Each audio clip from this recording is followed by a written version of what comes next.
Fala, senhoras e senhores, bem-vindos a mais um episódio do Venture Fellows Podcast. Antes de a gente começar esse episódio, eu vou deixar um recado muito importante para vocês se inscreverem no nosso canal do YouTube, no nosso podcast no Spotify. Não deixar de acessar o venturepeople.com.br se vocês estiverem buscando profissionais para recrutar para suas startups. E hoje a gente tem 2 convidados especiais, mas antes de falar deles, quero passar o microfone aqui para Beatriz. Olá, pessoal. Sejam bem-vindos a mais um episódio. E já apresentando os nossos convidados de hoje, estamos com 2 convidados ilustres, Eduardo Bair e o Guilherme Bonifácio. Sejam muito bem-vindos. Obrigado. É um prazer estar aqui. Bom, o Eduardo e o Guilherme são 2 mentores meus, assim, talvez eles nem saibam disso, mas são inspirações aí para quem estudou na FEA-USP, todo mundo conhece esses caras. Eles montaram aí o iFood, fizeram outros negócios, eu vou deixar para eles contarem um pouquinho, mas é uma grande satisfação, eu queria agradecer aqui a participação de vocês e já dar o microfone para vocês poderem se apresentar, se você quiser começar, Gui. Os mais velhos primeiro. Bom, prazer estar aqui com vocês, é sempre bom participar de coisas que você, Juninho, promove, enfim, ser bastante ativo aí no ecossistema, especialmente na FEA, então é muito bom estar aqui com vocês. Bom, meu nome é Guilherme, a gente se conheceu por conta da faculdade, da mesma forma que eu conheci o Eduardo assim também. E assim que eu me formei em economia e resolvi empreender. Eu tinha começado a carreira como consultor e ele me convenceu a empreender. Numa época que não se falava em empreendedorismo, não existia esse termo startup, não existia ecossistema, venture capital no Brasil, não existia nada disso. E a gente só tinha a intenção de, enfim, construir algo e ter um legado. E aí a gente trabalhava em consultoria, aquela vida de viagens, de projetos, fazia um monte de PowerPoint e Excel. E o Eduardo teve a ideia de, puxa, vamos fazer alguma coisa junto e reeditar uma parceria que a gente viveu por anos na faculdade. E ele convidou mais 2 outros amigos e nós 4 resolvemos empreender em 2008. Então, foi assim que a gente começou a nossa história juntos aí, empreendendo. Prazer, Eduardo. Prazer estar aqui. Bom, o Guilherme já contou um pouquinho aí do início, então eu vou continuar da onde ele parou. Eu dei espaço para você continuar, levantei para você aí. Deixou no ar aí. Como que a gente foi empreender? A gente tinha vontade de fazer alguma coisa, não sabíamos exatamente o que. E durante a faculdade eu tinha trabalhado numa empresa pequena, que tinha 4 funcionários na época, chamada Disque Cook. Algumas pessoas aqui talvez se lembrem, a gente acabou com o jantar de bastante gente. Era basicamente um modelo de um Uber Eats, assim, logística, entrega de comida, mas ainda no modelo offline. Então tinha uma revistinha com os cardápios dos restaurantes, você ligava, falava com o nosso call center e pedia comida. E a gente tinha uma rede de motoqueiros ali que acabavam fazendo a entrega. Que atendiam a gente pelo Nextel. E a gente mandava os pedidos para os restaurantes usando fax, né? Acho que é bom lembrar dessas coisas, né? Sim. Talvez as pessoas nem saibam mais o que é um fax. O que é um fax, né? Mas enfim. Um dos grandes desafios Bom, depois a gente vai chegar lá no começo do iFood, mas depois a gente volta a falar sobre os fax, que é interessante. Mas enfim, daí eu tinha trabalhado nessa empresa durante a faculdade, depois que me formei e saí, fui trabalhar em consultoria também. E o Patrick, que era a pessoa que tocava essa empresa, sempre falava, volta, vamos fazer alguma coisa junto. Então acabou que eu juntei esse grupo de 4 amigos aí, eu, Gui, o Renato e o Felipe, e a gente entrou como sócio aí da Disque Cook para tentar montar alguma coisa a partir daquilo. Então, no primeiro momento, fiquei tocando negócio lá de deliveries próprios, com a Pizza Hut, Bob's, KFC, foi crescendo esse negócio, e o pessoal ficou tocando a Disque Cook. A gente ficou nisso aproximadamente 2 anos e meio ali, tentando pagar as contas, quando a gente era uma empresa meio break-even, a hora que a gente entrou começou a dar prejuízo, então não tinha, na época, assim, muita perspectiva de funding, a gente nem sabia como é que funcionava isso, não tinha fundos no Brasil, então tinha que pagar as contas, então a gente ficou bastante ali focado na operação, vamos pagar as contas, vamos garantir aqui que conseguimos operar bem. E até que chegou um momento, o que crescia na Disque Cook eram as operações de deliveries próprios lá, Pizza Hut, Bob's, KFC, que a gente trabalhava por aí, atendia eles. Só que sempre a gente ia lá, fazia um contrato, falava assim, olha, se a gente bater tais metas, a gente vai ter tal remuneração. E daí o negócio ficaria bom pra gente a partir de bater aquelas metas. No momento que a gente batia as metas, o pessoal chegava e falava assim, pô, vamos renegociar isso, vocês estão ganhando muito dinheiro, apertava a gente. Como eles eram dono do relacionamento com o cliente, a gente tinha muito pouco poder de barganha, de negociação. Então chegou um determinado dia que a gente falou, cara, não dá, esse negócio não vai pra frente, a gente precisa mudar. E a gente já tinha a ideia, inclusive foi o meu TCC da faculdade, montar um marketplace online de entrega de comida, que a gente não faria a logística e a entrega, né? Seria só online e tal.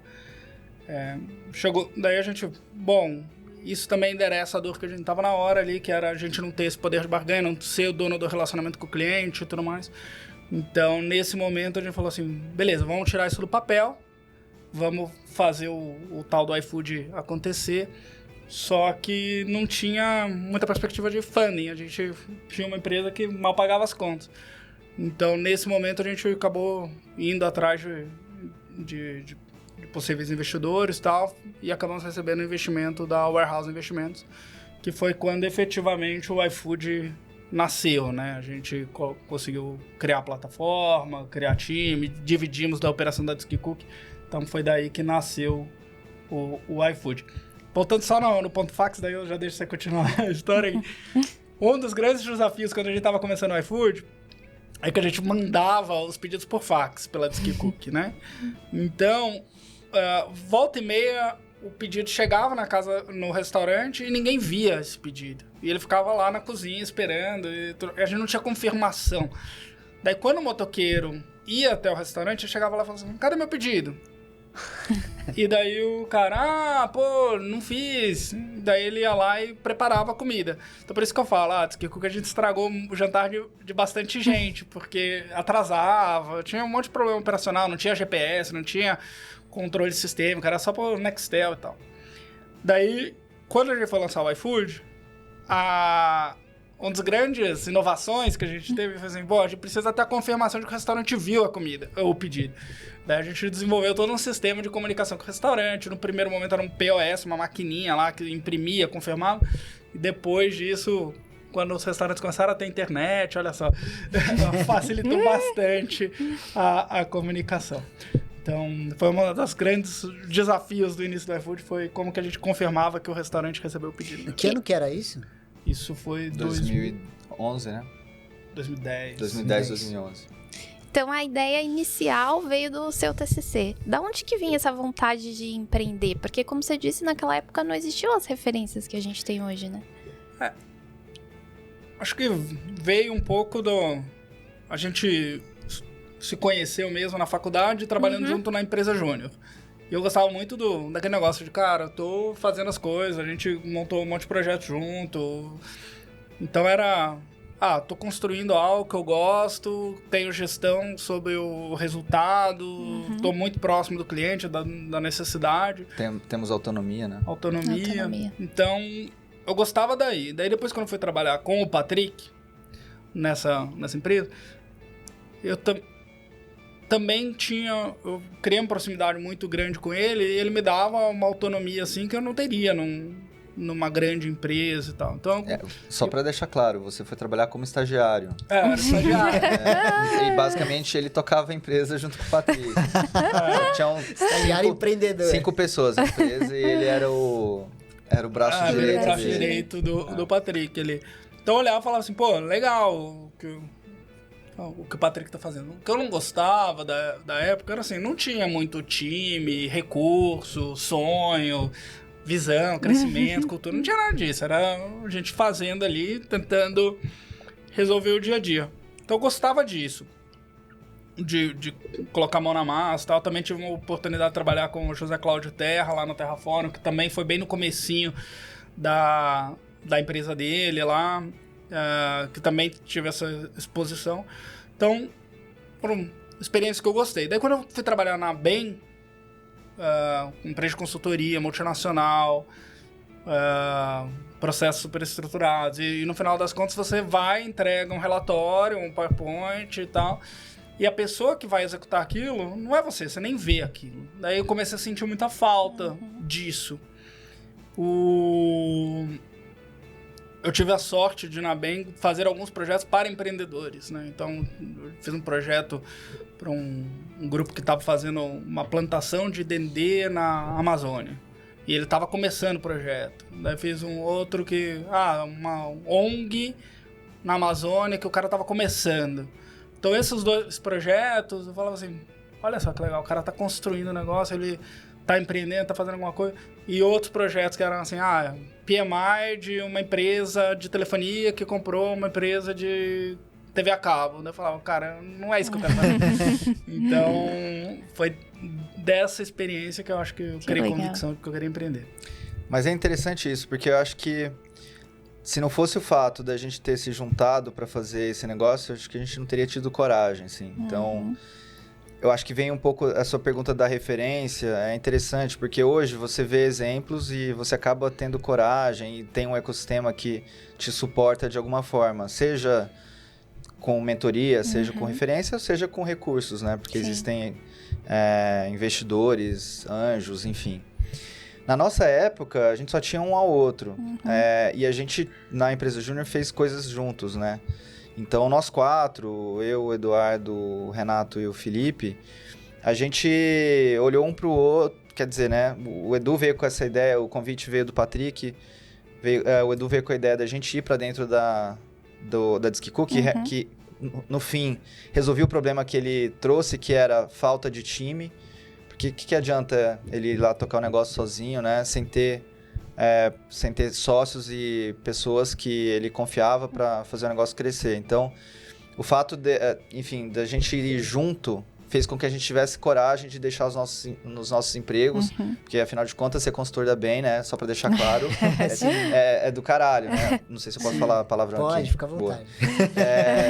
Da mesma forma que eu trabalhava na Grados, adorava trabalhar lá, enfim. Então, não é fácil você sair de empregos como esses e tomar a decisão de ir tocar um negócio que era, enfim, super difícil operacionalmente, com vários desafios do ponto de vista de crescimento, com falta de recursos, como ele mesmo falou. Então, o fato de ter pessoas que você confia, que você já trabalhou junto, acreditando no mesmo sonho que você, te permite ter a coragem. Foi um pouco do que aconteceu nessa época aí. E aí, pegando o gancho, né, dessa coragem de sair da Bem, sair da Grados, que são consultorias que pagam bem, acho que acima da média hoje, você vê qualquer recém-formado que trabalha nesses lugares, elas pagam acima da média.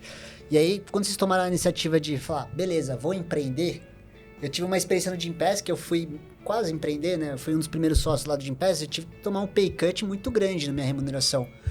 E assim, foi muito planejado, muito estudado, falei com o investidor, enfim, foi um estudo que eu fiz como se fosse uma tese de investimento minha.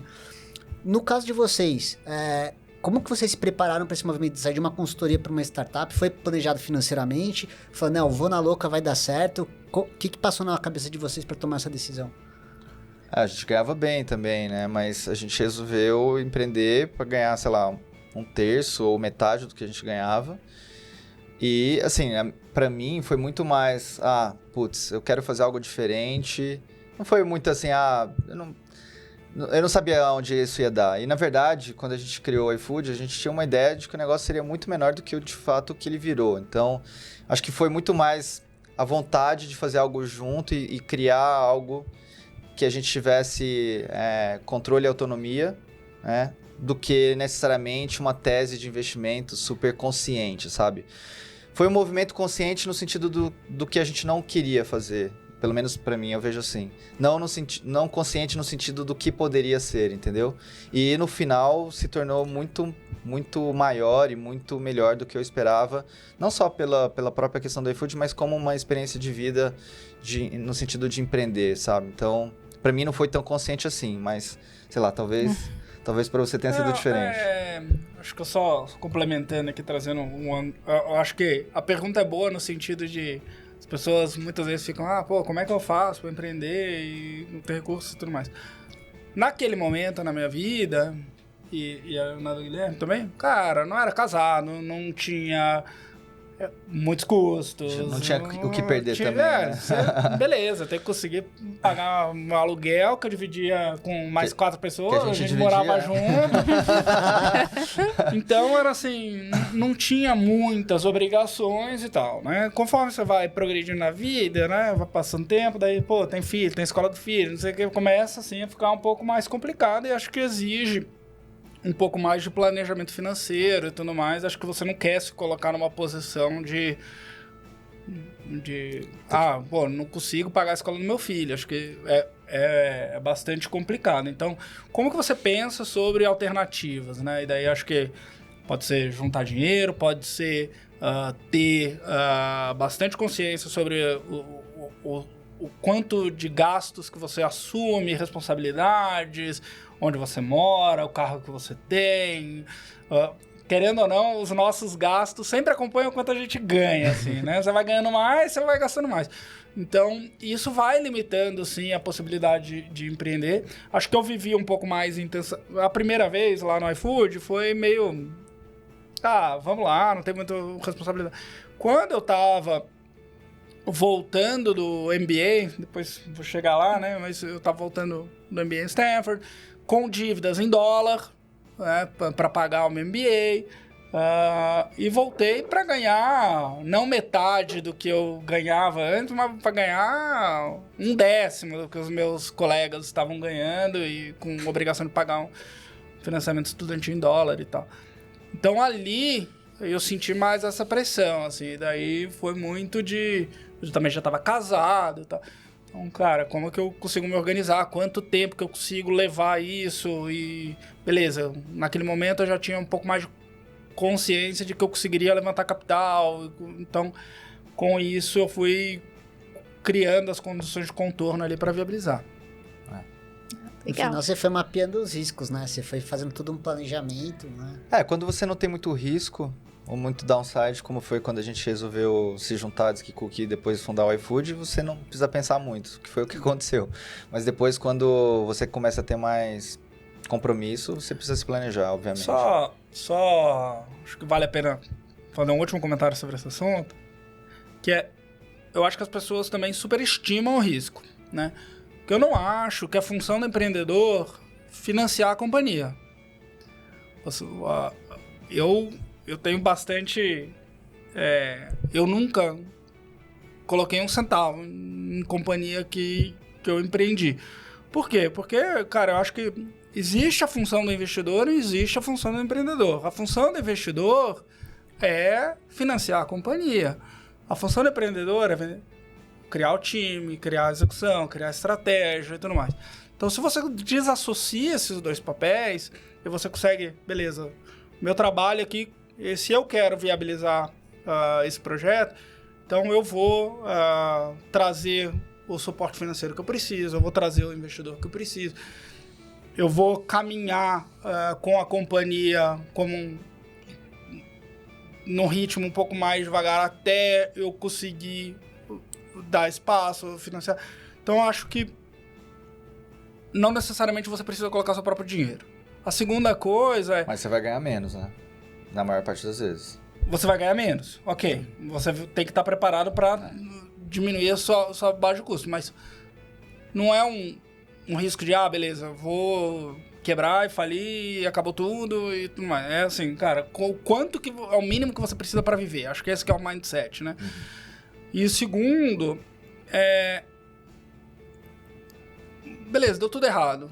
Se você executou bem, construiu o time, construiu seu network, criou uma reputação de que você é bom, de que você trata as pessoas de forma justa, que você pensou direito, cara, você vai conseguir se realocar. Você vai conseguir achar alguém que vai te empregar. Então eu acho que tem um safe... Claro, né? Você tem que fazer o trabalho também. Mas existe um safety net, assim, de, tentei, fiquei um ano, me dediquei, não deu certo.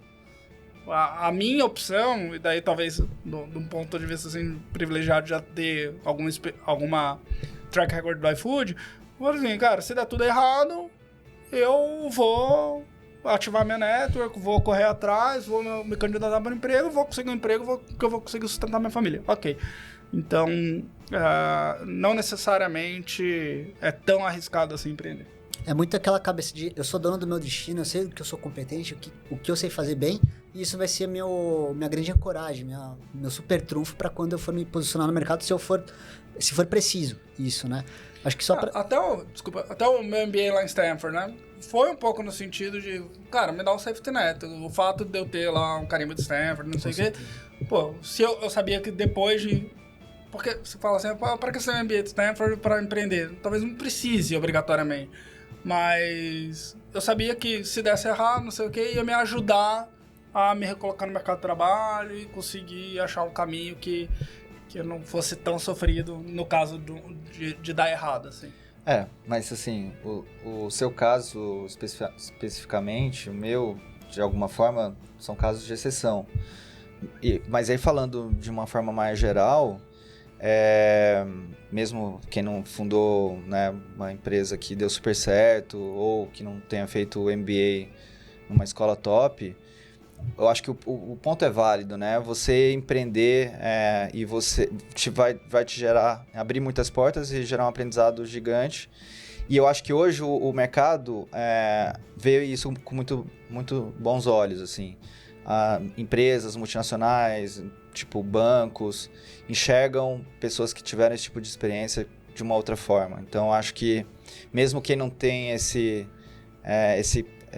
ativo que nem nós temos aqui, pode ficar mais tranquilo que o mercado hoje valoriza isso muito diferente do que acontecia na nossa época, né? A gente vê muito isso na consultoria, as startups buscando pessoas que já tiveram aquela experiência naquele momento de tirar do papel, de fazer um Product Market Fit e de trazer essa experiência de novo para a mesa. É bem legal. Mas continuem contando a história pra gente depois do investimento da Warehouse. Eu posso seguir daí. Então, em 2010, 2011, a gente lança o iFood já com o investimento da Warehouse. O Edu logo em seguida foi fazer MBA em Stanford, e daí ele ficou eu e o Felipe, o Renato também resolveu sair para empreender com o irmão. E o Patrick, né? Eu, o Felipe e o Patrick ficamos, e daí a gente continuou tocando o negócio sem eles. Eu lembro até dessa época, foi uma época dura assim para mim, que quando ele resolveu sair, eu ficava me perguntando quase que todo dia, putz, será que eu tô fazendo a coisa certa? E a gente tinha passado por um momento super duro no iFood, a gente teve que demitir, sei lá, a gente tinha 37 pessoas e demitimos umas 15 ou 20, não lembro. Porque a gente chegou no momento que ficou super sem grana e como, bom, naquela época quase não tinha fundo, então a gente bateu lá na porta dos fundos que existiam e por diferentes motivos ninguém quis bancar a gente. Então, assim, foi um momento que ele, assim, sabe, o seu sócio está saindo, você não consegue levantar dinheiro, você está demitindo metade do time, meu, será? Se pergunta, né? O que eu tô fazendo aqui? Mas a gente acabou conseguindo levantar dinheiro com uma empresa que queria migrar para esse mundo de aplicativos. Essa empresa se chamava Movile. Eles tinham desenvolvido serviços para empresas de telefonia, entregando serviços de mensageria e criando produtos em cima disso. Era uma empresa super que crescia, geradora de caixa, tinha recebido um aporte grande de um investidor da África do Sul chamado Naspers, que inclusive agora chama-se Prosus, mudou o nome. Mas, enfim, essa empresa resolveu apostar na gente. Eles queriam migrar essa base de produtos deles de mensageria e serviços de valor agregado para telefonia para aplicativos, que eles sabiam que era a nova onda, né? O smartphone ia substituir aqueles celulares antigos que funcionavam na base do SMS, e eles resolveram investir na gente, como eles também tinham um desenvolvimento orgânico lá de aplicativos, mas também resolveram investir de forma inorgânica, né? Tentando comprar ou investir em aplicativos fora ali da Movile. E nós somos o primeiro case deles. E além de dinheiro, eles trouxeram bastante conhecimento de gestão, entendimento sobre como escalar uma empresa, que é algo que a gente não tinha vivido. Então, acho que assim, foi uma parte importante do sucesso do iFood, eles terem investido na gente, porque a gente soube usar o dinheiro de uma forma muito melhor do que se fosse um investidor meramente financeiro, um venture capital, né? E aí o negócio foi crescendo. Em 2015 eu resolvi criar outros 2 negócios nesse ecossistema do iFood. Eu criei um negócio voltado para logística de última milha, para usar entregadores em nuvem para realizar entregas. E aí potencializar o próprio negócio do iFood, que naquele momento dependia de um outro modelo contratual junto aos motoboys. Então, começou ali a ter uma ideia de usar esse gig worker para alavancar o negócio, e que hoje é uma parte super relevante do business. E eu também criei um outro negócio chamado Chef Time, que basicamente eram kits de ingrediente para você cozinhar em casa. Então, permitia que qualquer pessoa sem nenhuma experiência na cozinha pudesse fazer algo super elaborado. E então, eu toquei esses 2 negócios dentro do ecossistema da Movile e do iFood, até que em 2018 eu fiz meu exit no iFood e resolvi... e aí também a gente... O Rápido, que era o modelo de logística, foi absorvido pelo próprio iFood, que queria expandir essa prestação de serviço para os restaurantes.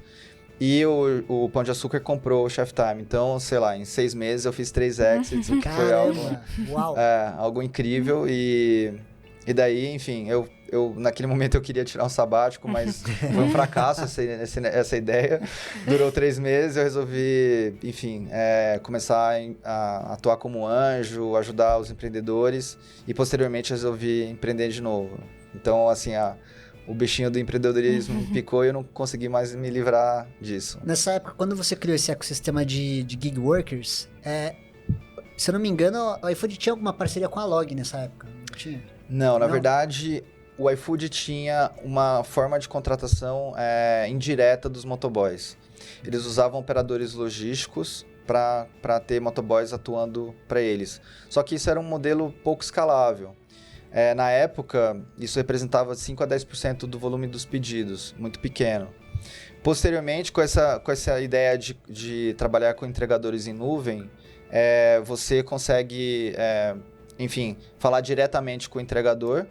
E com o advento dos smartphones também, porque antes, vamos lembrar de como era antes, né? Não existia smartphone, ou era muito caro, pouco acessível. Quando começou a ficar mais acessível e mais fácil também de desenvolver um aplicativo para esses motoboys, ficou mais fácil também falar diretamente, enviar pedidos para eles, enfim, fazer a gestão da operação. E aí a gente deixou de ter a necessidade de ter aí uma empresa quarteirizando os motoboys. Então o iFood começou a fazer um processo em nuvem, assim como o Uber faz com os motoristas, ou como a Log faz com os entregadores. Então, enquanto a Log focou em e-commerce, eu com o Rápido nos especializamos em logística para restaurante. E isso foi o que levou o iFood a querer absorver o processo que a gente tinha desenvolvido.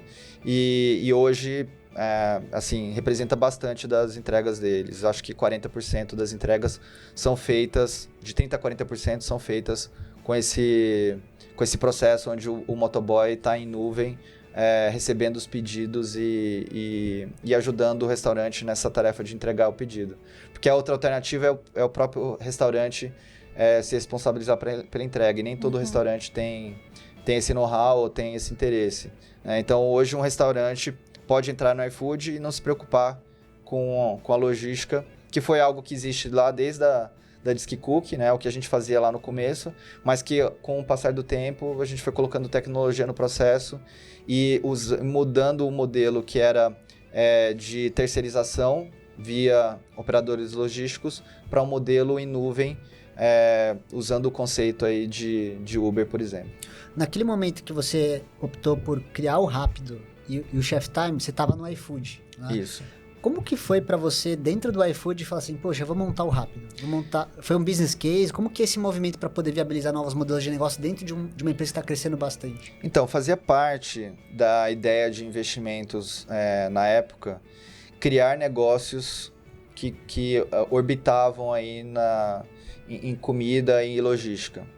E assim, né, eu tinha um pouco dessa vontade de fazer, vou começar um negócio do zero, quero passar pelo Product Market Fit, quero ser o empreendedor a tocar isso adiante e não, sei lá, ser responsável por uma diretoria ou por algo dentro do iFood. Então, foi muito mais uma oportunidade que o iFood e a Movile estavam enxergando e a minha vontade de empreender dentro desse ecossistema e tocar o negócio e passar por tudo isso. Então, eu acho que foi muito mais uma vontade minha com essa visão de que o iFood poderia capitalizar outros negócios relacionados à comida e à logística. Eu imagino que essa decisão não foi muito fácil, porque quando a gente faz o movimento de construir um novo business dentro de um negócio, deve passar na sua cabeça, poxa, eu vou montar um negócio do zero, ainda que seja dentro do ecossistema, e eu vou deixar uma avenida que está crescendo muito para eu crescer também, porque eventualmente se você estivesse no core business, pô, financeiramente acho que pro profissional poderia fazer até mais sentido do que falar, pera aí, deixa eu começar lá do zero o negócio. Passou isso na sua cabeça nesse momento ou não era uma agenda? Não muito, porque de certo modo eu já era acionista do iFood, então como co-founder eu tinha ali minha participação já definida. É claro, talvez eu poderia ter ganho mais stock option ou ter um salário maior, dependendo da minha posição dentro do iFood, mas eu estava mais interessado em tocar um negócio e ter essa experiência de fazer o Product Market Fit e também, assim, gente, depois de anos, fica evidente qual era o negócio que ia ficar maior. Na época, a gente via esses dois negócios que eu estava criando, para mim faziam muito sentido. E, puxa, tá aí a Log que não me deixa mentir. Assim, os negócios poderiam se tornar grandes, né? E hoje, o modelo de motoboy em nuvem representa 40% do iFood. Então, assim, de certo modo, foram negócios que cresceram. E eu estava muito mais interessado em ter essa experiência de tocar o negócio com a cultura que eu queria, montar o time, descobrir o produto, do que necessariamente pensar de forma mais conservadora na minha posição dentro do iFood, entendeu? Então, foi uma decisão até que relativamente tranquila para mim. Eu não sentia que eu estava deixando muita coisa para trás, entendeu? O que eu estava enxergando puxa, o que eu consigo construir com tudo isso aqui que eu tenho e com esse safe net que o Edu falou, né? O fato de eu ser acionista no iFood, de certo modo, acreditar que aquilo ia dar certo, também permitia que eu corresse risco na outra ponta. E foi isso que eu fiz. Legal. E você, Edu, depois que você voltou do MBA em Stanford, como que foi? Eu saí em 2012 do iFood, daí passei 2 anos lá fora, foi ótimo. Lá, eu acho que vale a pena contar esse pedacinho, porque eu acho que ele explica o próxima etapa da minha carreira. Lá eu tive a oportunidade durante o verão lá fazer um estágio numa startup no Vale do Silício, early stage, assim, 30 pessoas, como product manager, que era um marketplace, sharing economy, assim, um Airbnb da vida, para aluguel de carro, né? Então era um modelo de economia compartilhada e tal. Eu achei super legal o modelo de economia compartilhada. Essa empresa, na época, chamava Relay Rides, hoje chama Turo, cresceu bem, deve fazer IPO aí em breve. Mas eu gostava do modelo de economia compartilhada, descentralizada e tal, mas ficava muito em dúvida, assim, de... um carro, porque eu vou pegar o carro é o mesmo carro da Avis, da Hertz, da Localiza. Por que é melhor alugar o carro de alguém? Eu não acho que seja obrigatoriamente melhor. Depois até você vai refletindo no passado, acho que tem, sim, motivos pelo qual você prefere alugar de uma pessoa. Mas na época não era muito claro pra mim. Então, quando eu tava acabando o MBA, eu falei, quero empreender de novo, quero empreender no Brasil, com tecnologia, isso eu sabia, mas o quê? Daí, pensando sobre sharing economy e tudo mais, falei, eu quero achar um modelo de negócio onde a experiência de ser compartilhado, distribuído, seja 10 vezes melhor do que a alternativa, que era o que eu não via lá na empresa onde eu trabalhei. E daí eu tive a ideia da Dog Hero. Dog Hero, para quem não sabe, é um modelo de sharing economy, onde você basicamente hospeda o seu animal de estimação na casa de uma pessoa enquanto você vai viajar. E daí a ideia é que, de fato é 10 vezes melhor você deixar o cachorro na casa de uma família, que vai cuidar dele como se fosse o cachorro da família, do que deixar num canil com 50 outros cachorros, que um briga com o outro. Passar doença pro outro. Um fica latindo à noite, corre todos os outros. É bem estressante pra quem tem cachorro. Então, a ideia veio daí comecei a pensar, faz sentido esse negócio, qual que é o tamanho do mercado? O Brasil é o terceiro maior mercado do mundo de pet, tem 52 milhões de cachorros no Brasil, completamente over-indexes em pet, tá? Então, achei que fazia sentido. E daí foi essa jornada de montar a Dog Hero do zero. Daí eu chamei uma outra pessoa para empreender comigo, o Fernando, que eu conheci lá em Stanford também. E a gente montou a companhia junto. E de 2014 a 2020. Então, o negócio cresceu, chegamos a ter 70 mil anfitriões, Brasil, Argentina, México, fizemos alguns milhões de noites de hospedagem e tal. Daí chegou um belo dia, veio a pandemia, e daí a gente descobriu que a gente não estava no mercado de pet, a gente estava no mercado de travel. As pessoas usavam o serviço quando tinham que viajar, né? E daí, mas você não tinha outro serviço? Tinha Dog Walker, né? Que era a segunda linha de receita. E se vocês lembram, no início da pandemia ali, o único momento que você podia sair de casa era quando você ia andar com seu cachorro. Você usa o Dog Walker a hora que você vai trabalhar e não tem ninguém pra andar com seu cachorro. Cara, ninguém tava indo trabalhar, tava todo mundo em casa. Home office passou a existir. Então também sofreu, o faturamento caiu 95%. Foi bem sofrido. E daí você tá montando a empresa com drive de crescimento, vamos fazer, não sei o quê. Daí, de repente, veio um negócio desse e, cara, daí a gente começou a fazer modelo, beleza, o que vai acontecer, tal. Vai demorar 18 meses pra voltar. Então, esse foi o nosso chute. Se a gente for otimista, vai demorar 12 meses, pessimista 24, 18 meses. Foi exatamente o que demorou. 18 meses depois, a gente bateu o faturamento do pré-pandemia. Mas nesse contexto, daí, então tem que achar alguma coisa que preserve a companhia, preserve os empregos das pessoas que estão aqui, que justifique o meu tempo também, porque eu não queria ficar vou ficar aqui fazendo o quê, né? Não tem hospedagem acontecendo. Então, também a gente queimava a caixa na época e passou a queimar mais ainda a hora que não sumiu o faturamento. Então, gente, temos que achar alguma equação aqui que faça sentido. E na época, a gente tinha um relacionamento muito próximo com o pessoal do Hover lá nos Estados Unidos, que é mais uma coisa que a Dog Hero aqui. E a gente achava que, eventualmente a gente vai fundir com o Hover e virar Hover Latam e tudo mais, né? São os maiores players globais, vou fazer a IPO, esse era o sonho. Eles sofreram a mesma coisa que a gente, né? Então, esse caminho não existia mais. Então, a gente começou a olhar alternativas e tal, e acabamos fechando um acordo com a Pet Love. A Pet Love tinha acabado de ser capitalizada ali, tinha recebido uma rodada do Tiger, e com a tese de... Mentira, perdão, não é do Tiger, do SoftBank. Você tá confundindo. São grandes, ambos são grandes. Tô ato falha aqui. Do SoftBank. E a tese deles era: eu quero deixar de ser um e-commerce, passar a ser uma solução para cuidar do seu pet.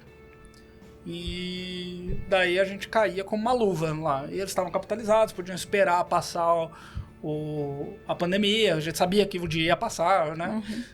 Então... E o business deles também sofreu bem menos que o de vocês. O business deles acelerou muito durante a pandemia, né? Porque as pessoas ficaram em casa, começaram a pedir e-commerce e tudo mais. Um monte de gente que adotou pet. Então, foi muito bom para Pet Love em termos de business, o crescimento ali da pandemia. E a gente acabou fazendo esse acordo e daí eu fui trabalhar como executivo da Petlove, fiquei 2 anos lá. Fiquei como um CPTO lá, então o time de produto, dados, tecnologia e design estavam comigo, meio que o que a gente chamava de digital ali da Petlove. Foi uma jornada super interessante, tive oportunidade de viver um momento de empresa diferente do que eu já tinha tido antes, também trabalhar numa organização maior. Quando eu saí do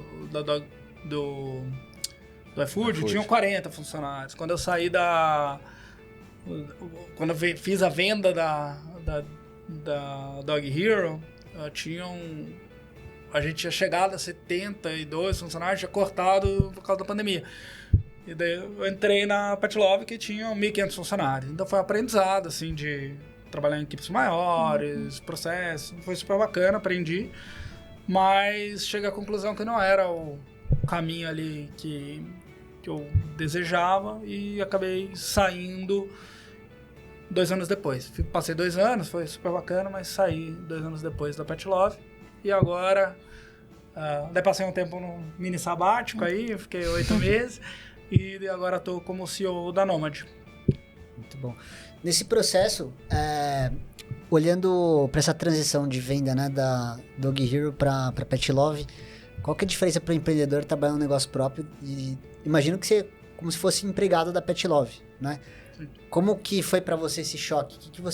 Qual que foi a parte boa e qual que foi a parte não tão boa? Se é que podemos dizer assim. Assim, é bem diferente. E quando eu acabei saindo, eu me perguntei se eu era inempregável, né? Porque, será que eu em algum momento vou achar o drive, a vontade de fazer que eu encontrava quando eu estava empreendendo? Porque, cara, é muito diferente, assim, você está empreendendo, você toma as decisões, você é accountable pela decisão, você precisa dar clareza para o time, foco, precisa ouvir as pessoas, mas na Petlove, em determinado momento, e assim, uma empresa super bacana e tal, mas a minha posição, eu falava assim, meu trabalho é fazer alinhamento. Eu não quero fazer alinhamento, eu quero fazer construção de produto, experiência na mão do cliente, quero falar de experiência, jornada do cliente, crescimento, e não alinhar expectativa. Então, eu, agora, mais recentemente, pensei muito, será que eu tenho que empreender e é isso aí? Ou tem algum cenário onde funciona? E acabou que eu hoje estou na Nomad, voltei a trabalhar com o Patrick, então o Patrick eu já conhecia lá, e estou numa posição hoje que eu sinto que eu gasto meu tempo pensando sobre as coisas que eu gostava de pensar quando eu estava empreendendo, né? Claro, uma posição diferente e tal, mas 95% do meu tempo está em, cara, como é que eu cresço, como é que eu contrato as pessoas certas, quais são as teses de crescimento, que é o que eu me energizava, e menos, tenho que ficar aqui na política, não. Então, eu acho, respondendo a pergunta, eu acho que é possível, sim, encontrar espaços de empreendedorismo, de accountability e tudo mais, num cenário onde você não obrigatoriamente é o fundador da empresa, e estou bem satisfeito, bem feliz com onde eu estou. Pegando o gancho aí, Toca, quando você fez os exits, né, os 3 exits que você fez, você tirou um sabático, e aconteceu uma coisa muito interessante comigo quando eu saí do Gympass. Não foi o exit, né, mas enfim, era um Kimplo aí, acabei saindo. E o que aconteceu comigo foi que alguns fundos vieram atrás de mim e falaram assim, e aí, quando é que você vai montar alguma coisa? Pra mim foi uma grande surpresa, né? Por não ser o fundador do Gympass, enfim, e ter esse tipo de abordagem. Aconteceu alguma coisa semelhante com você? Como que é a vida pós-exit, né? Aconteceu. Assim, de novo, não era a minha primeira intenção empreender depois que eu fiz os exits, mas foi algo natural. Eu tentei ficar em casa, curtir mais a família e foi bom, mas eu percebi que eu tinha muita vontade de construir algo de novo, assim. Então, foi super natural. E quando eu comecei a pesquisar teses, pesquisar oportunidades, obviamente eu fui falar com os fundos, né? E eu acho que, assim, isso é bom, você ter ideia do que as pessoas também estão olhando, do que elas estão apostando, investindo, entender quais são os benchmarks externos que fazem sentido, eventualmente tropicalizar, ou dores que aqui existem e que precisam ser endereçadas. E eu fui fazer essa tarefa de casa, e obviamente, assim, o fato de eu ter cofundado o iFood, ter cofundado outros 2 negócios, ter passado por esse processo aí algumas vezes, traz uma segurança para quem está investindo. E foi super, assim, fácil levantar uma... Também estava no momento mais fácil, né? Também. O momento, isso foi em 2019. Liquidez em 2019 para startups, né? Os fundos de venture capital estavam super líquidos, né? Teve, de certo modo, muita gente criando negócio ali e levantando rodadas cada vez maiores, e meio que eu aproveitei essa onda. Eu me reconectei com um empreendedor que eu conheci em 2016, que é o Diego. Ele é um co-founder do Zé Delivery, dentro ali da AB InBev. Ele criou esse negócio, que hoje está dentro da Ambev. E ele também estava nesse momento de buscar uma tese. Ele tinha viajado para a China, visto um modelo de negócio super interessante, que é digitalizar o pequeno varejo, que eu achei fantástico. E a gente se perguntou se seria possível fazer isso aqui no Brasil. E quando a gente trouxe essa ideia para alguns investidores que a gente já conhecia e que gostavam do que a gente tinha construído, a gente conseguiu levantar o dinheiro relativamente rápido. E aí, quando a gente foi tocar o negócio, a gente, enfim, teve essa dor aí de encontrar o Product Market Fit, né? E enquanto o mercado estava super líquido, isso não era um grande problema, porque a gente estava testando N possibilidades, e até que a gente encontrou um produto que tinha um desejo muito grande por parte dos pequenos mercadinhos, que era a distribuição online. Eles queriam comprar digitalmente o que eles vendiam nas suas lojas, sem ter que ir até o atacarejo mais próximo, ou sem depender da política de crédito restritiva dos distribuidores, ou sem ficar na mão da multinacional que demora para entregar, enfim. Então, a gente resolveu criar uma distribuidora digital. E tudo bem naquele momento, né, 2019, 2021, a gente conseguiu levantar o nosso Series A com base nessa tese. E em 2022 tudo muda, porque, né, pós-pandemia, aí o cenário de inflação, enfim, guerra e tudo isso que a gente viveu aí no ano passado, acabou levando a uma falta de liquidez no mercado de venture capital, e os investidores buscando negócios com mais margem, com um potencial de... talvez o foco nem fosse tão crescimento, mas negócios que poderiam passar por essa onda de falta de investimento. E a gente enxergou essa fraqueza no nosso negócio. Para que a gente conseguisse ter boas margens, a gente deveria ter uma escala muito maior do que o que a gente tinha, e a necessidade de capital para fazer isso acontecer era muito maior do que o capital que a gente tinha. E aí a gente resolveu achar esse caminho de margem, o que não foi viável, porque também várias linhas de custo que a gente tinha orçado de uma determinada forma mudaram nesse novo cenário. Então a logística ficou mais caro, o warehouse ficou mais caro, tudo ficou mais caro. E o que a gente imaginou que seria viável do ponto de vista de margem, de unit economics, não se comprovou.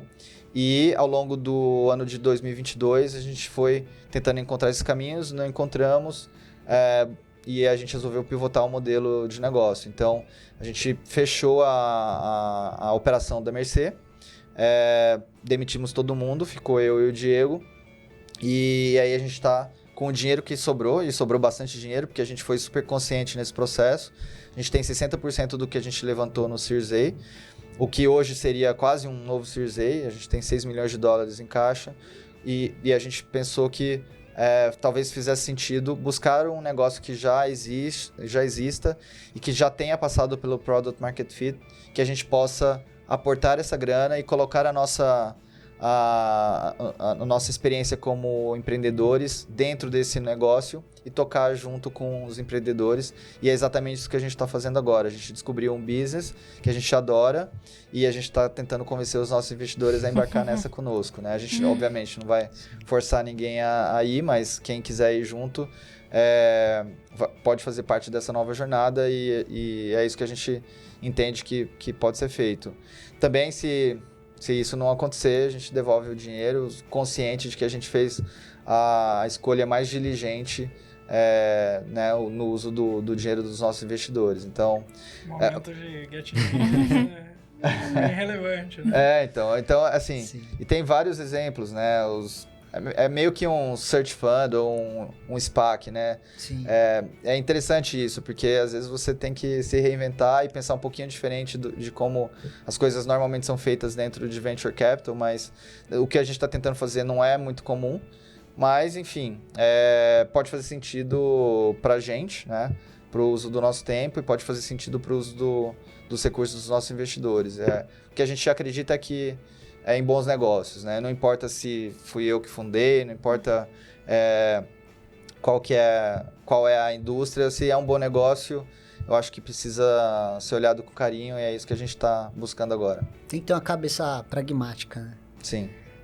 Acho que outro ponto que a gente pode tocar aqui, vocês falaram do evento pandemia, que teve um impacto gigantesco no Dog Hero e também teve um impacto também no negócio da Mercê. Como que vocês fizeram gestão de crise com o time nesse contexto? Porque imagino que, quando as coisas vão bem, tranquilo. E quando as coisas vão mal, como que vocês conseguem reter o talento, manter ele dentro de casa motivado e eventualmente até como desligar também? Porque às vezes tem excelentes pessoas que você adoraria continuar a trabalhar que você vai ter que falar assim, poxa, não temos condições mais de sustentar todo mundo aqui, né? Vou ter que deixar você seguir seu próximo caminho. Como que vocês fazem para lidar com esse tipo de situação, essa gestão de crise? A gente olha um pro outro, liga um pro outro e chora. Não, na verdade, eu me lembro... Vou deixar você começar essa, porque eu me lembro exatamente do dia. A gente dividia o prédio. A Mercê estava no mesmo prédio do Dog Hero, quando eles fizeram o desligamento lá em meados de 2020, né? E... ele tava, assim, destruído. Daí eu fui almoçar com ele... E eu vi naquele momento também uma galera triste e tal. Eu falei, nossa, então alguma coisa aconteceu lá na Dog Hero. E eu fui almoçar com ele, eu lembro exatamente desse dia. E é triste, assim, pra quem é o fundador, porque eu já passei por esse momento de demitir aí umas 4, 5 vezes, demitir uma galera. E, cara, você se sente muito mal, porque não tem como, você coloca na sua responsa, né? Mas, enfim, vou deixar você começar para depois eu falar da minha experiência aqui na Mercê. Acho que é doloroso, claro. Acaba, muitas vezes, acaba, em geral, sendo mais doloroso para a pessoa que está saindo, obviamente. Mas é doloroso quando você tem que desligar. Quando você contrata as pessoas, né? Você contrata com a intenção de que vai dar certo, né? E você se conecta com as pessoas que trabalham para você. Você, querendo ou não, o fundador, né, a liderança, tem o papel de vender o sonho, vender o crescimento, vamos lá, somos um time. E daí, quando você se vê na posição de, não vai dar, preciso fazer um movimento desse, acho que a sensação é assim, de, falhei com essas pessoas, assim, eu não queria passar por isso, mas falhei. Então é uma sensação bem ruim, pesada. Pra gente, acho que o primeiro ponto, assim, apesar de ser emocionalmente bastante difícil, você tentar ser racional sobre o negócio e pensar, tem que fazer mesmo? É isso mesmo?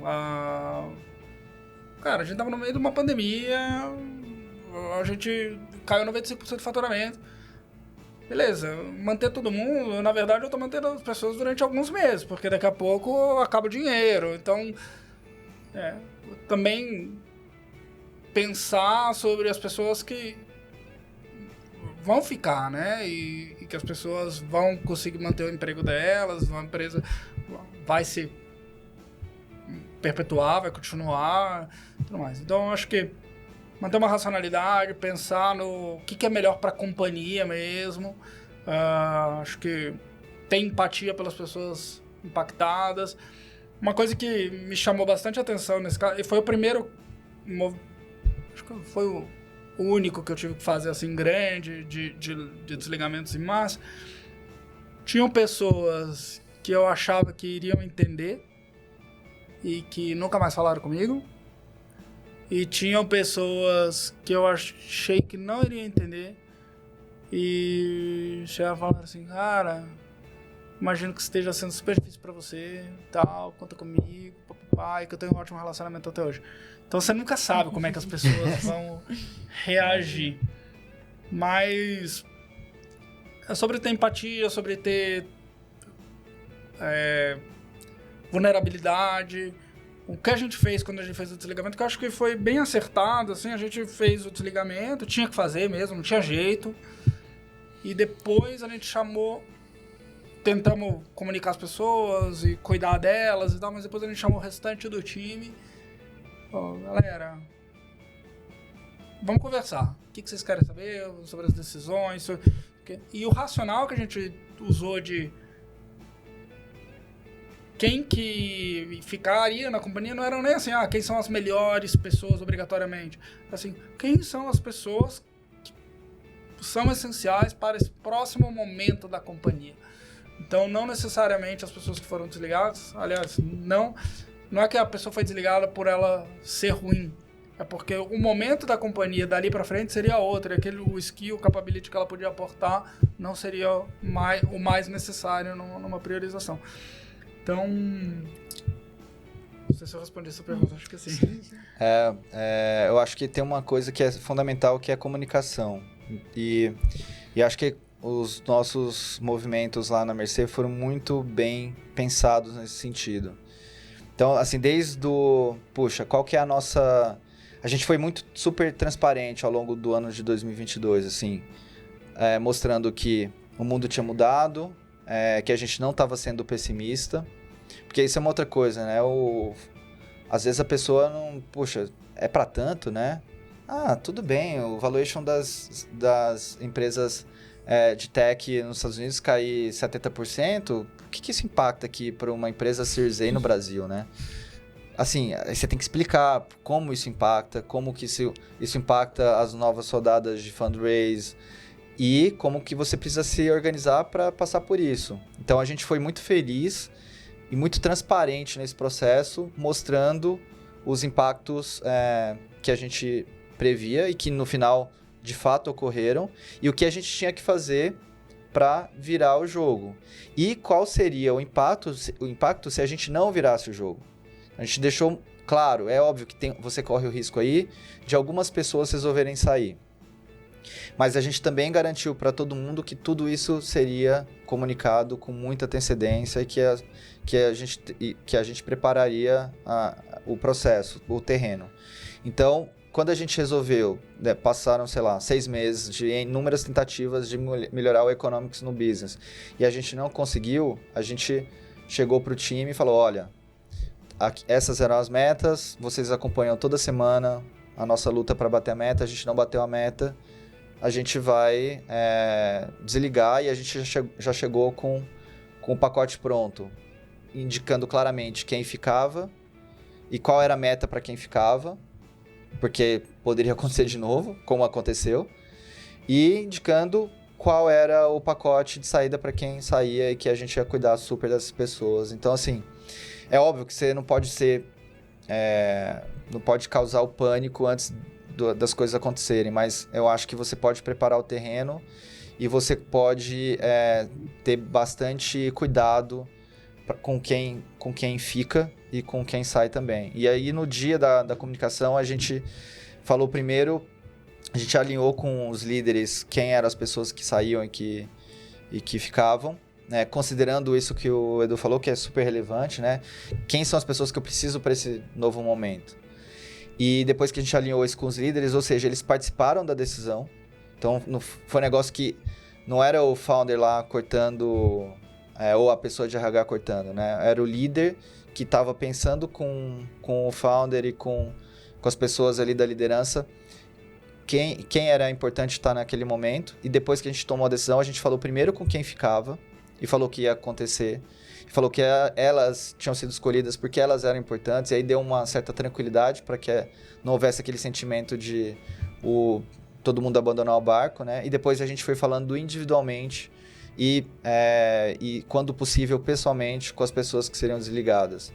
E aí, dando o conforto que era necessário. Então, acho que pensar nesses detalhes, sabe? O processo no dia, os tempos e movimentos é muito importante quando você vai fazer um movimento em larga escala. E você não tinha um playbook, né? Falar onde que eu faço, onde que eu pego essas ideias? Foi totalmente na sensibilidade dos próprios fundadores. Eu já tinha passado por isso 3 ou 4 vezes. O Diego, acho que também já tinha passado por isso. E a gente sentou e foi um planejamento de uma semana para um dia. Então, sentamos nós 2 primeiro. Nós 3 primeiro, porque tinha o nosso outro co-founder de tech. Então, a gente sentou com ele, o Marcos. E a gente pensou no processo. Depois, a gente trouxe a pessoa de RH que não sabia. Falou, cara, a gente precisa fazer isso.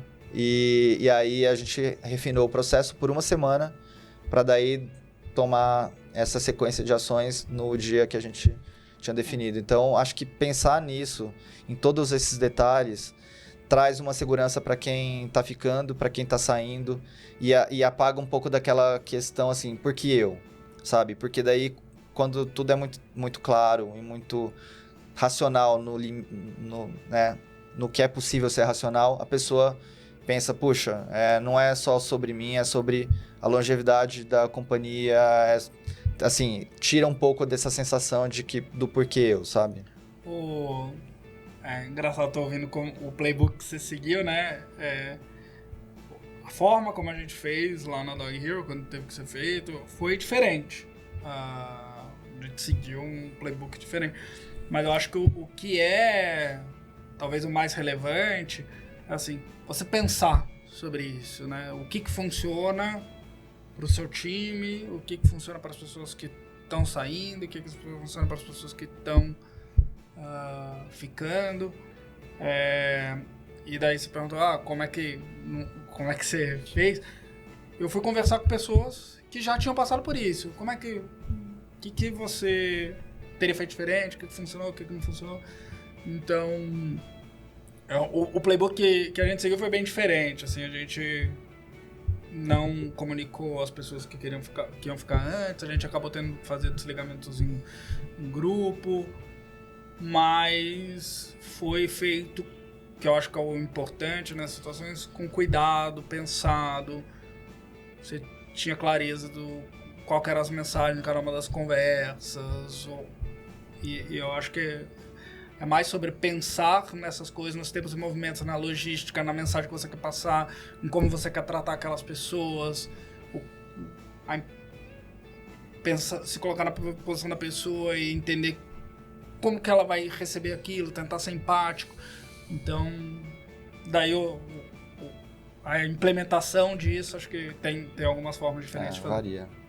Porque assim, o luto sempre vai acontecer, mas o que você não quer? Você não quer que a empresa fique de luto permanentemente. Então assim, poxa, beleza, foi sofrido, mas cara, a gente tem que lutar e temos que fazer isso acontecer, né? Então, quando as pessoas sentem que teve um cuidado e sentem que elas vão ser amparadas nos próximos dias, semanas, meses, né? E que mesmo que ocorra isso novamente, elas viram como você atuou com quem saiu, as pessoas ficam tranquilas. Tanto é que a gente não perdeu ninguém entre as 2 rodadas de desligamento que a gente fez, e a distância entre elas foram 3 meses, no caso da Mercê, né? A gente teve um primeiro movimento para reduzir burn, com a perspectiva de que a gente poderia encontrar um caminho, e depois a gente teve o movimento final quando a gente resolveu parar a operação. A gente não perdeu ninguém nesse interim, então assim, mostra que de fato a gente conseguiu atingir o objetivo nesse sentido. Só sobre esse ponto de ter vários desligamentos, né?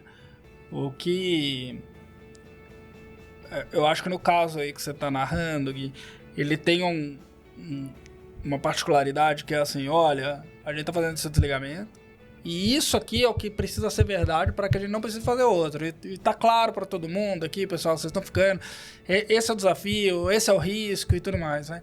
Eu acho que é um erro, e daí eu recomendo que o pessoal não faça, assim, eu vou fazer um desligamento na esperança de que as coisas vão melhorar e que eu não preciso fazer outro. Eu acho que tem algumas empresas, né, que a gente acompanhou e tudo mais, que faz um desligamento hoje, daí faz outro na frente. Isso é péssimo. É péssimo para a moral de quem fica, a organização fica disfuncional, é horrível.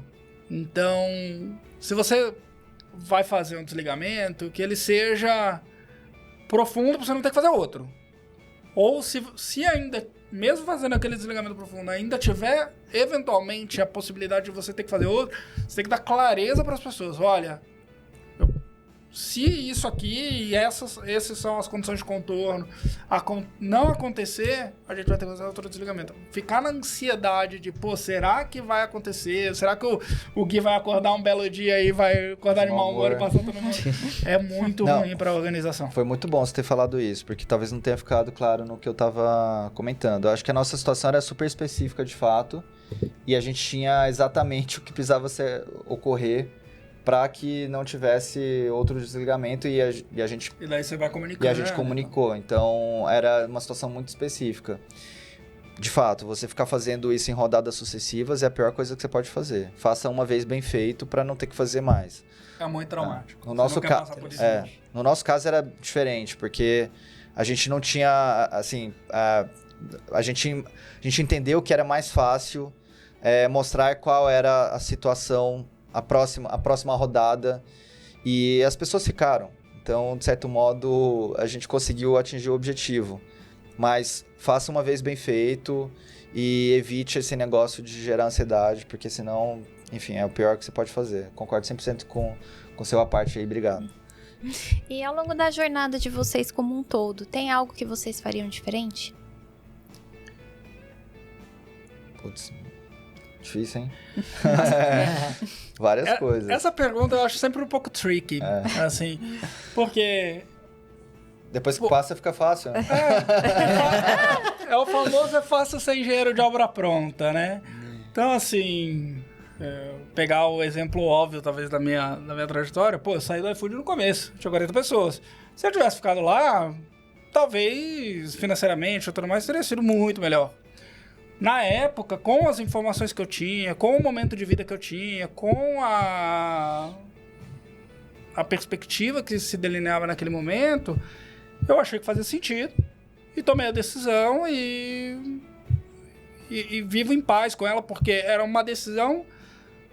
Você não pode julgar a qualidade da decisão pelo outcome, pelo que aconteceu. A qualidade da decisão é com a informação que existe, você coletou a informação que existe, você ponderou as coisas certas, não sei o que, e tomou uma decisão. Ok. Então, essa pergunta, eu falo assim, você faria alguma coisa diferente? Bom, faria muitas coisas diferentes sabendo o que aconteceu. Né? Será que eu teria aberto uma empresa de travel no pré-pandemia? Não, né? Então... Ou aberto uma empresa para distribuir alimento com margens super baixas num mercado que depois se provou ruim para esse cenário, né? Mas é difícil, na hora você usa a informação que você tem e toma a decisão. E você vai aprendendo, vai se desenvolvendo. Eu acho assim, em retrospecto, se fosse começar de novo, lá atrás e tudo mais, eu teria talvez feito um outro playbook no caminho de desenvolvimento da Dog Hero, que eu teria sido mais ambicioso, teria trazido pessoas mais sêniores logo no começo, montado o time de cima para baixo. E o modo como a gente fez foi assim, bem low cost. Vamos contratar as pessoas e colocar uma pessoa que é uma estagiária numa posição de gerente para gerenciar. e daí você vai... E assim, naquele momento, acho que fez sentido pra gente. Ele não tinha tanto acesso a capital, não tinha perspectiva do que ia dar certo ou não ia dar certo, e a gente foi the risking business. Agora, eu acho que quando você faz isso, você também vai podando o potencial do tamanho que a companhia pode ser, o tamanho do sonho que você quer ter. Então, eu teria pego, por exemplo, um mercado obviamente maior do que o mercado da Log Hero.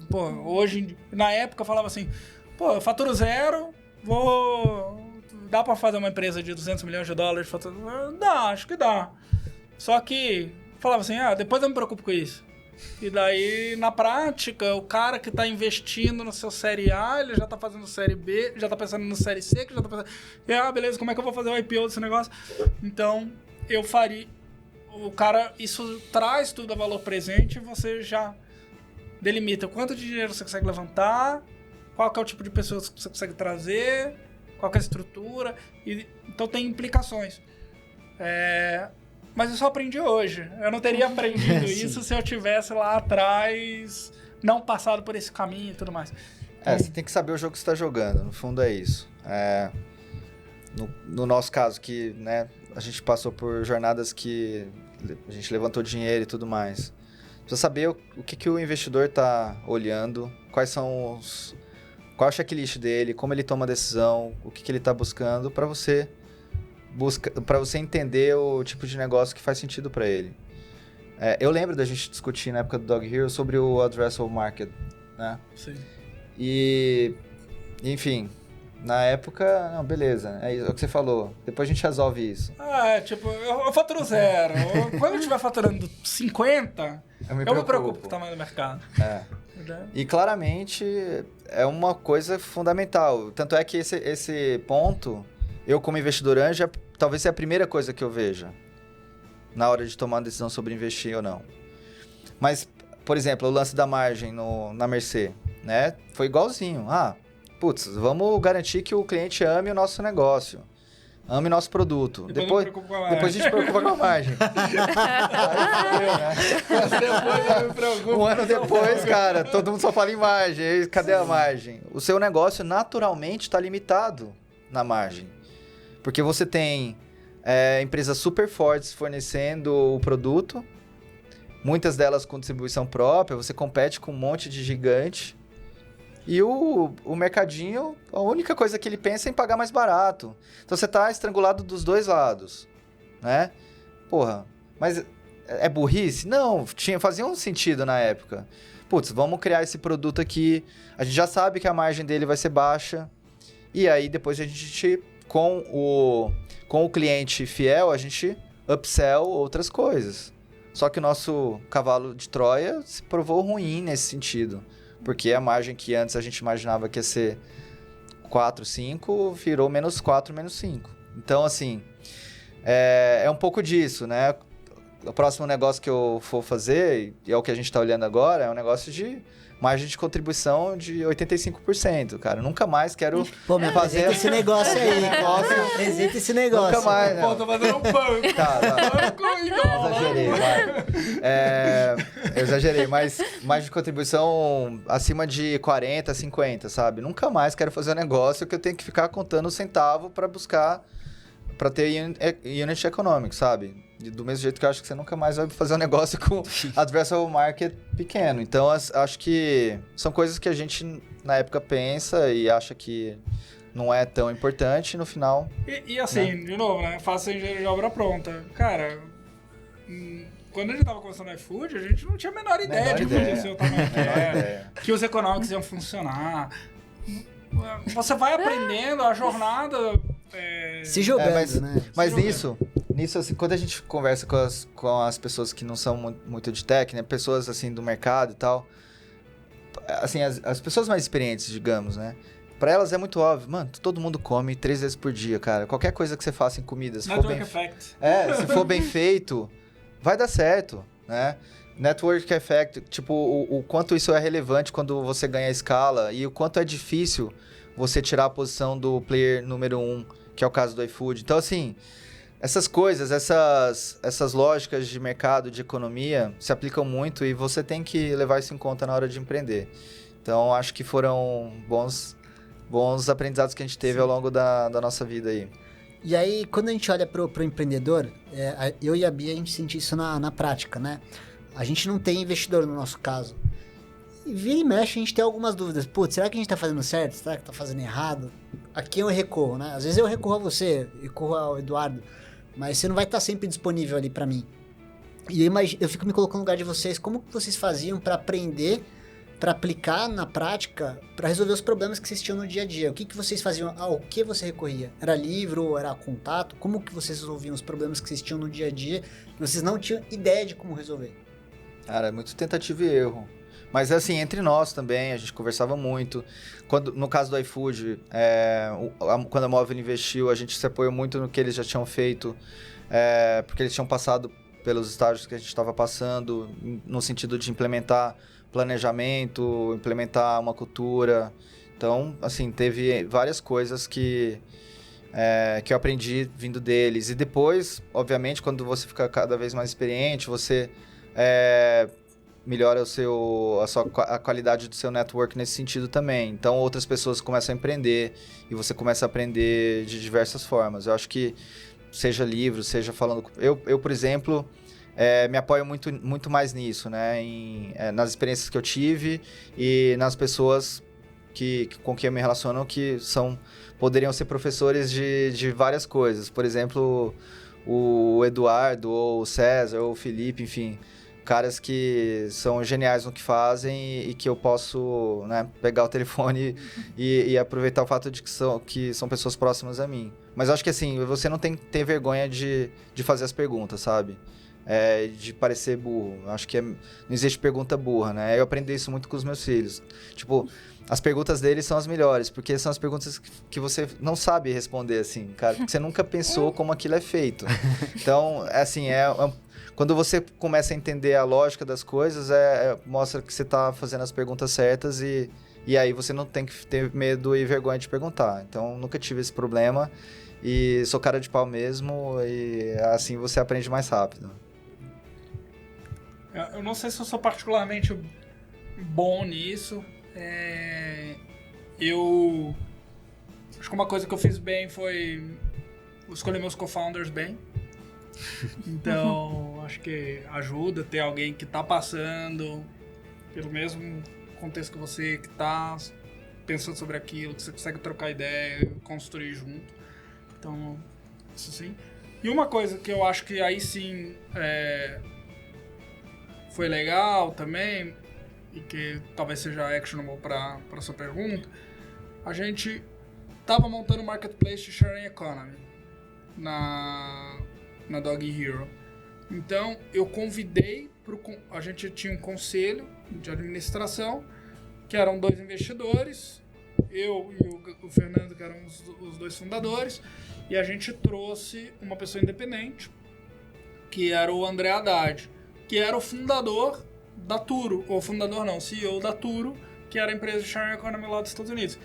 Então, muitas das dinâmicas de marketplace, de como é que eu penso sobre o preciso de mais oferta, mais demanda, localização geográfica, como é que eu penso sobre as métricas de cada uma e tudo mais. Ele pensava nisso há 10 anos a mais que eu e tudo mais. E ele tinha um interesse tanto pessoal, assim, a gente criou um relacionamento bom, quanto dele estar investido na companhia, né? Então isso foi bacana.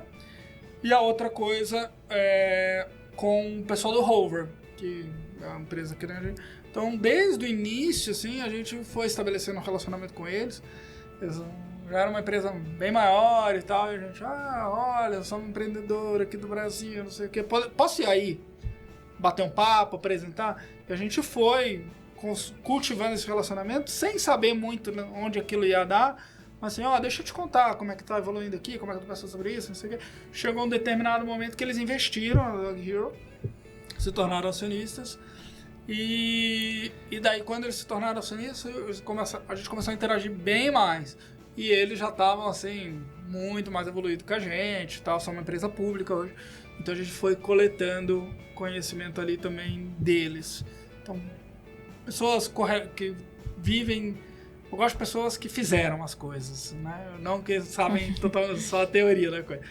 E você consegue criar um rapport bom e trocar ideia, eu acho que é um bom caminho. Você me lembrou, acho que trazer anjos e investidores que conhecem aquela indústria ou aquela vertical é bom também.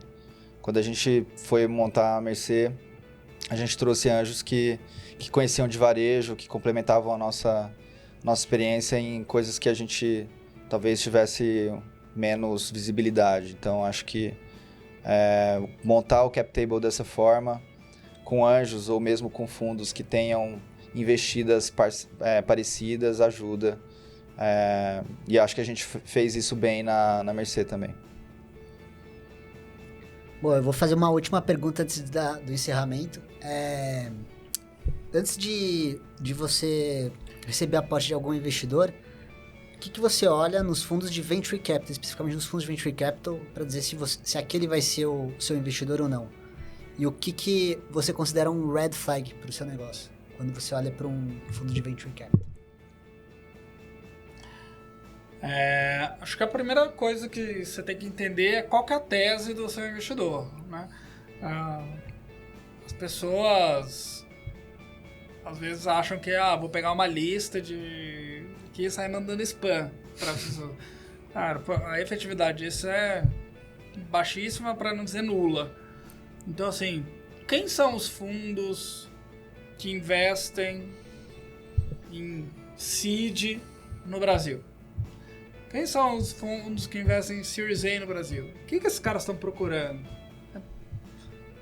Então, você entender isso profundamente, quais são os critérios de decisão de cada fundo. O fundo, as pessoas esquecem disso, né? Mas o fundo você tem os LPs, que são os caras que botam o dinheiro mesmo, os Limited Partners, e você tem os GPs. Os GPs são os sócios do fundo que tocam a operação do dia a dia, que decidem que investimentos vão ser feitos e tudo mais. O GP, ele não pode investir no que ele quiser. Ele investe no mandato que foi dado para eles pelos LPs. Então, se você...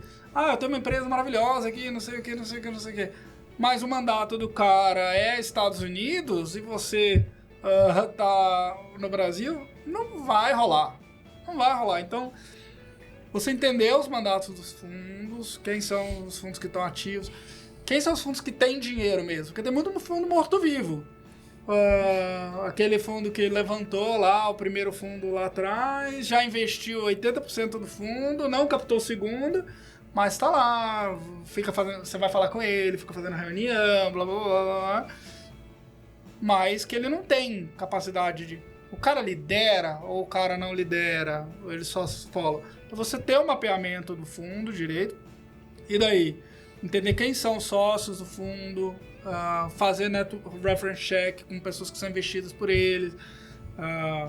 Os caras ajudam. Qual que é o estilo? Tem fundo que é assim, toma dinheiro, some daqui, a gente se vê no dia do IPO. Tem fundo que, cara, eu quero uma ligação todo dia, toda semana com você, de 1 hora para discutir a estratégia. Tem certo e tem errado? Não. Tem o que funciona para você, o que você quer naquele momento na companhia e tudo mais. Então, o que eu não gostaria num fundo é um fundo, que daí para mim é o red flag, é um fundo que acha que é um empreendedor. E que daí quer fazer a gestão da companhia, quer micromanage o gestor. Eu acho que a função do fundo, que pra mim funciona bem, é quando ele é um sounding board. Beleza, eu sou empreendedor, eu sou ultimate decision maker, mas eu quero discutir um ponto com você, quero pensar junto, quero pegar o pattern recognition do cara e tudo mais. Então, pra mim, um fundo que micromanage demais, que quer estar nos detalhes da operação no dia a dia, eu acho que desempodera o management da companhia. Eu concordo. Eu acho que também tem fundos que são mais friendly com o empreendedor e outros que são menos. Tem fundo que, assim, seja porque tem um time mais reduzido, seja por estilo, acaba passando a mesma mensagem para todo o portfólio, independente da especificidade de cada companhia. Tipo, na época da pandemia, teve fundo que sentou com a gente para entender o que estava acontecendo e como o nosso negócio poderia ser impactado ou não por aquilo. Ou depois com o cenário de redução de liquidez para Venture Capital, que sentou para entender como o nosso negócio poderia ser impactado e como poderiam ajudar. Teve fundo que simplesmente marcou um call e falou, tem que reduzir 80%. Tipo, foda-se. Tipo, não perguntou como tava, não deu bom dia. Falou, cara, vai acabar o mundo, vocês têm que reduzir 80% do custo, baixar o burn para, sei lá, 50 mil reais. Tem que break-even hoje. Sabe?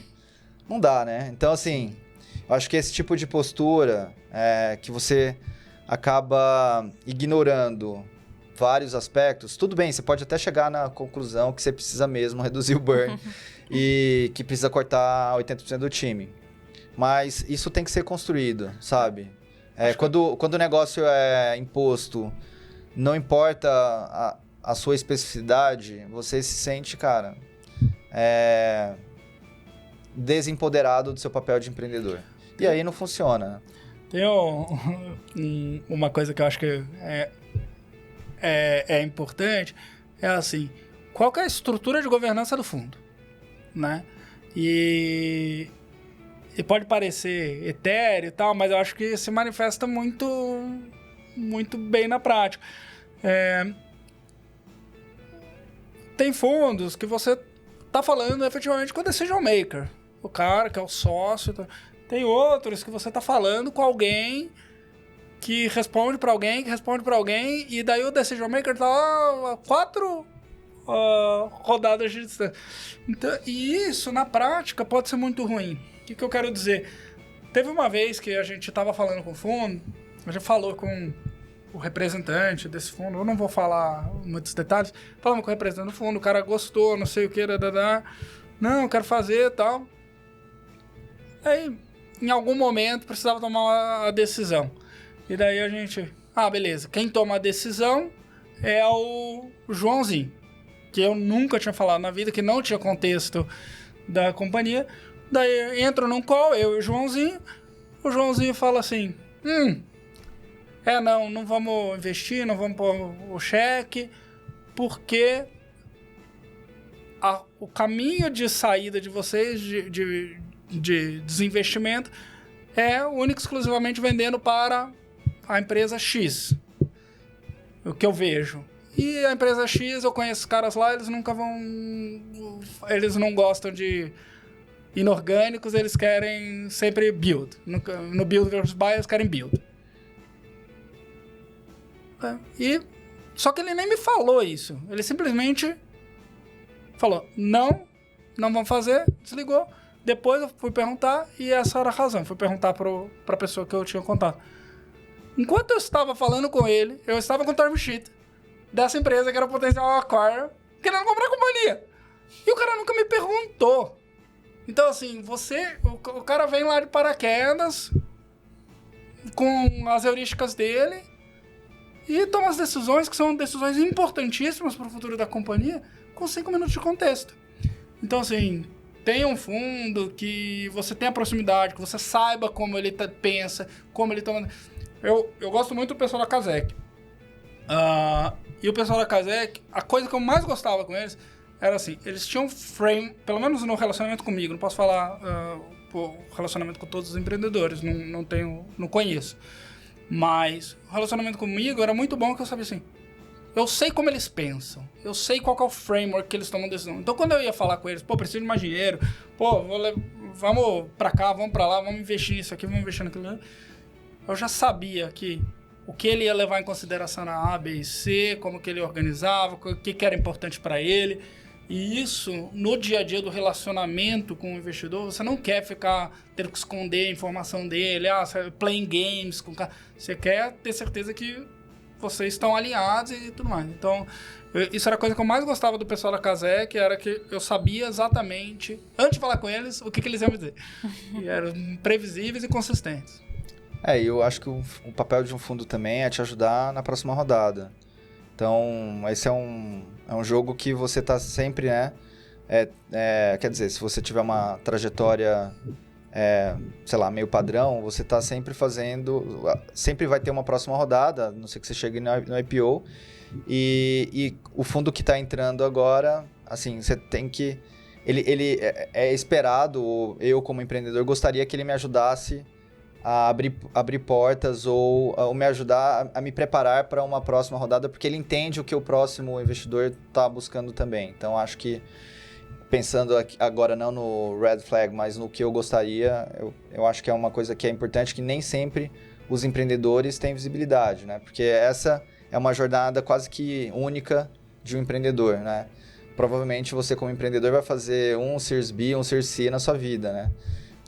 Mas esses caras não, eles fazem, sei lá, vários por ano.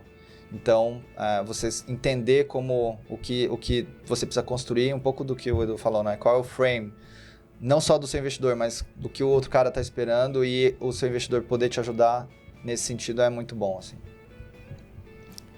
Fazer a última, então, do livro? A gente sempre pergunta também para os nossos convidados, para encerrar, uma recomendação de um livro, um filme ou uma série que vocês tenham gostado. Isso pra mim é fácil. Eu tenho 3 filhos, eu não tenho recomendação nenhuma. Além dos livros assim, para entender como o cérebro da criança funciona, acho que isso pra mim é muito útil. Mas, brincadeiras à parte, tem 2, assim...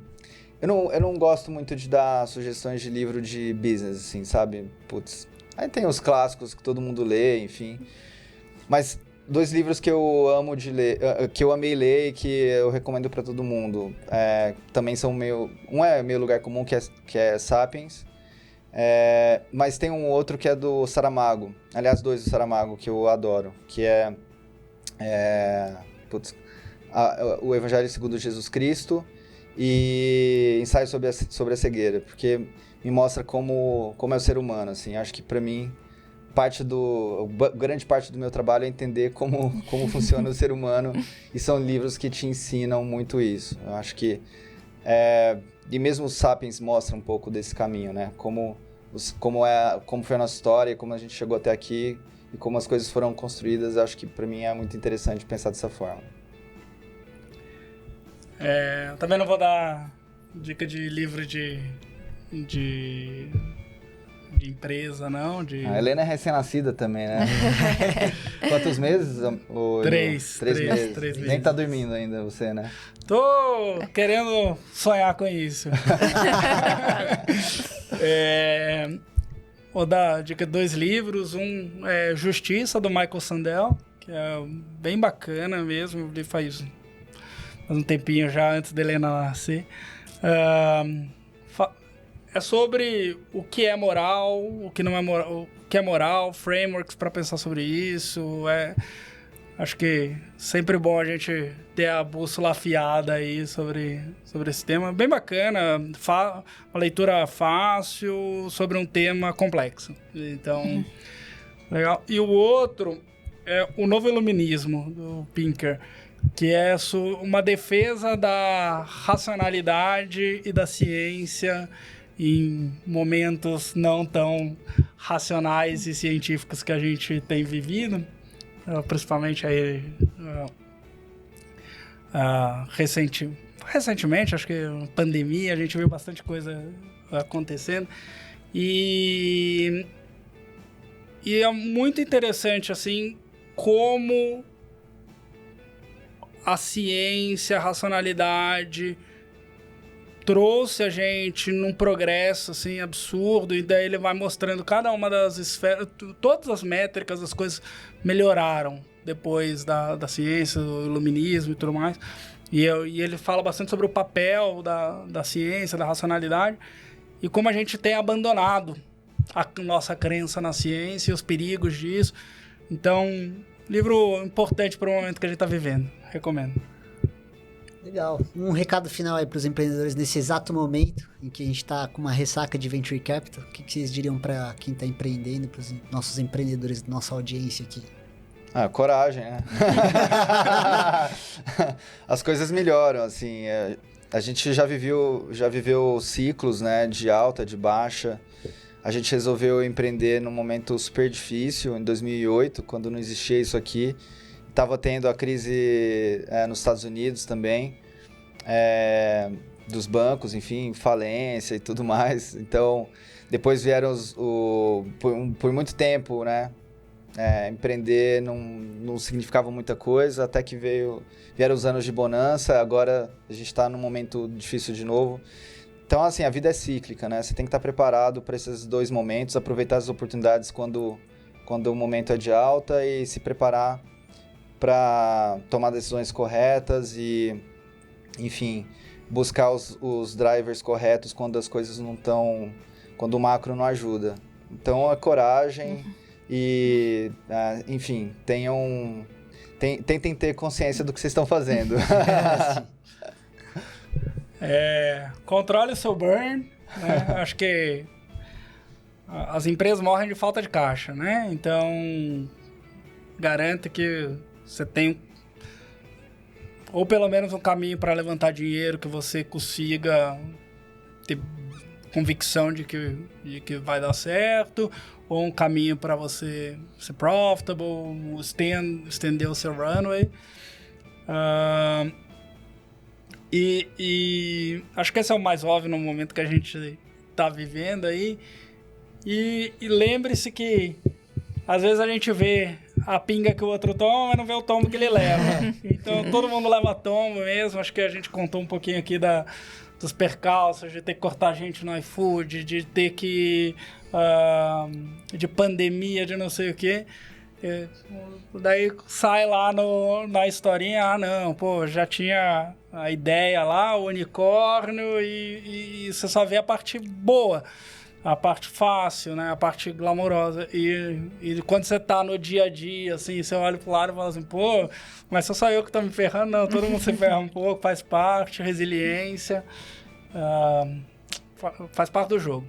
Muito bom. Para encerrar, como que o pessoal que está assistindo a gente aqui pode encontrar vocês? Querem divulgar também a empresa de vocês? Fiquem à vontade. Acho que no LinkedIn, enfim, eu tento ajudar empreendedores que me procuram e estou aberto aí para esse tipo de coisa. Faz parte também de uma crença minha de que só o empreendedorismo salva, né? Ainda mais no país que a gente vive, né? Então, eu faço muito do meu drive assim, de empreender hoje exatamente fomentar isso e ajudar a desenvolver esse ecossistema. Então, estou super à disposição aí nesse sentido. Eu não sou muito ativo em mídias sociais, não, mas tenho o LinkedIn lá, então quem quiser mandar uma mensagem pode mandar. E aproveitar aqui, eu reparei que eu nem fiz o meu jabá aqui, tem que trazer cliente. Então, queria convidar vocês todos para abrir a conta na Nomad. A Nomad, para quem não conhece, é um banco americano para brasileiros, né? Então, você consegue... Tá aqui, ó. Opa, cartãozinho aí. Já é cliente. Já Então, ganhou... se você viaja para fora do Brasil, você... usando as soluções aí dos bancões e o cartão de crédito tradicional, você vai pagar 5,38 IOF, vai pagar mais 4% de spread. Na Nomad você consegue fazer isso muito mais barato, além da possibilidade de dolarizar seu patrimônio, acessar o mercado financeiro americano, investir por lá, mercado mais evoluído do mundo aí. Então a gente está abrindo as portas do mercado americano para os brasileiros. Convido vocês todos a baixar o app e espero que gostem. Qualquer coisa, mandem feedback também pelo LinkedIn que a gente tá aberto. No link da descrição vai ter cupom, tá, galera? Então vocês vão poder ir lá baixar o Never Get web, Married. fazer o Never Get Married que vai funcionar. Trabalhar! Do Miltinho. Legal. Pessoal, obrigado aí pela audiência de vocês. Espero que vocês tenham gostado desse episódio do Venture Fellows Podcast. Se você gostou, dá um like, compartilha com seus amigos, tanto no Spotify quanto no YouTube e nas outras plataformas. Foi um prazer aqui estar com o Guilherme, estar aqui também com o Eduardo. Duas grandes inspirações para mim, acredito também para a Bia e para muita gente que está empreendendo. Muito obrigado. Obrigado, foi um Obrigada. prazer. Prazer estar aqui. Valeu. Falou.